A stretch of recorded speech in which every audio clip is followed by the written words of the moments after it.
आमच्या हक्काचं लेखन व माय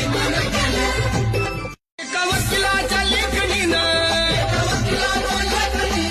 त्याच्या कायद्याच्या आखणीनं